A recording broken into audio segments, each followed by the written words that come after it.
पंतप्रधान मोदींच्या हस्ते रे नगरमधील कामगारांच्या घरांचं लोकार्पण, घरकुल योजनेतील लाभार्थ्यांना मोदींच्या हस्ते चाव्यांचं वाटप। सोलापुरात भाषणादरम्यान पंतप्रधान मोदी भाऊक, तर तुम्ही जे दिवस पाहिले ते मुलांना पाहावे लागणार नाही, मोदींचं वक्तव्य। 2024 मध्ये भाजपचंच सरकार येणार, तिसऱ्या कार्यकाळात भारत टॉप 3 अर्थव्यवस्थेमध्ये येणार, पंतप्रधान मोदींनी व्यक्त केला विश्वास। उपमुख्यमंत्री नामदार उद्धव ठाकरे माफ करा।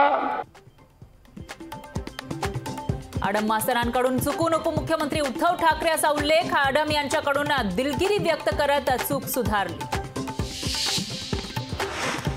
दाओसमधून राज्यामध्ये मोठ्या प्रमाणात गुंतवणूक, मुख्यमंत्री शिंदेंचं वक्तव्य, तर दाओसमध्ये सर्वांच्या मुखी पंतप्रधान मोदींचंच नाव, शिंदेंचं विधान। देशात 2024ला पुन्हा मोदी सरकार येणार, इस बार मोदी सरकार आणि 400 पार, मुख्यमंत्री शिंदेंचं वक्तव्य।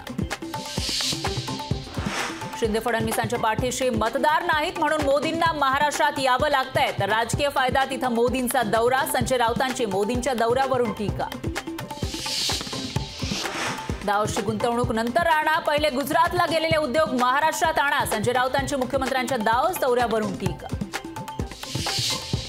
दाओसमधील सामंजस्य करार बघून विरोधकांचे डोळे पांढरे होतील, दाओसच्या दौऱ्यावर टीका करणाऱ्यांना मुख्यमंत्री शिंदेंचं प्रत्युत्तर। शेड्यूल 10 नुसार शिवसेना आमदार पात्रतेचा निर्णय दिला, निकालात कोणताही बदल करणार नाही, विधानसभाध्यक्ष राहुल नार्वेकरांचं वक्तव्य। उद्या मुंबईकडे निघणारच, आरक्षणाशिवाय माघारी फिरणार नाही, जरांगे पाटील आंदोलनाच्या भूमिकेवर ठाम, मराठ्यांनी पूर्ण ताकदीनं मुंबईकडे जायचंय, जरांगेंचा आवाहन। राज्यसभा निवडणुकीच्या हालचालींना वेग, शिवसेनेकडून मिलिंद देवरा यांना उमेदवारी मिळण्याची शक्यता, मार्चमध्ये महाराष्ट्रातील राज्यसभेच्या 6 जागांसाठी निवडणूक। लोकसभा निवडणूक एकत्रित लढणार, मुंबईतील सर्व जागा जिंकण्याचं मवियाचं टार्गेट, काँग्रेस नेत्या वर्षा गायकवाड यांची प्रतिक्रिया। विधानसभाध्यक्ष राहुल नार्वेकरांच्या पुढाकारानं विधान परिषद आमदारांसाठी मैं अटल हूं सिनेमाचा स्पेशल शो, सर्व आमदारांसाठी शोचं आयोजन। मोदींची गॅरंटी म्हणजे गॅरंटी पूर्ण होणारच, आधीच्या सरकारची नीती संशयास्पद होती, पंतप्रधान मोदींचं वक्तव्य। भाजपचा पराभव करण्यासाठी आणि संविधान वाचवण्यासाठी इंडिया आघाडी एकत्र आली, प्रकाश आंबेडकरही इंडिया आघाडीत दिसतील, आमदार जयंत पाटलांचं वक्तव्य। विनायक मेटेंच्या शिवसंग्राम पक्षात फूट, रामहरी मेटेंकडून जय शिवसंग्रामची स्थापना, शिवसंग्राममधील पदावरून हटवल्यानं निर्णय।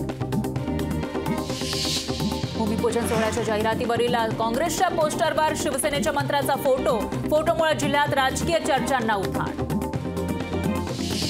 जालन्यात कुणबी प्रमाणपत्र देण्यास सुरुवात, कुणबी नोंदी तपासण्याचे काम 19, 20 आणि 21 जानेवारीला सुरू राहणार। पुण्यात मराठा समाज सर्वेक्षणासाठी कर्मचारी वाढवले, महापालिकेमध्ये नव्यानं 1,500 कर्मचाऱ्यांची नियुक्ती।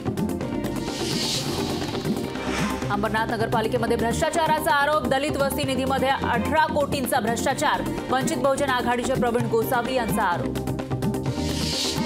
लोकपाल नियुक्तीकडे विद्यापीठांचं दुर्लक्ष, देशातील 421 विद्यापीठांनी नियुक्तीबाबत UGCला माहिती दिली नाही, राज्यातील सरकारी खासगी विद्यापीठांचाही समावेश। वाढवण बंदर संदर्भात आज महाराष्ट्र प्रदूषण नियंत्रण मंडळाची जनसुनावणी, याच पार्श्वभूमीवर पालघर पोलिसांची सोशल मीडियावर करडी नजर।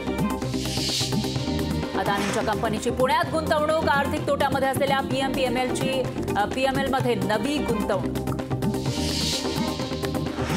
छत्रपती संभाजीनगरच्या पाण्याच्या प्रश्नावर मुख्यमंत्र्यांनी लक्ष घालावं, छत्रपती संभाजीनगर खंडपीठाचे मुख्यमंत्री शिंदेंना आदेश।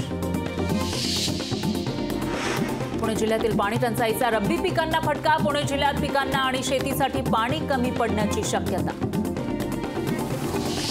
सिंहगडावरील खाद्यपदार्थ विक्रेत्यांचं पुनर्वसन होणार, खाद्यपदार्थ विक्रेत्यांना मिळणार हक्काचे स्टॉल।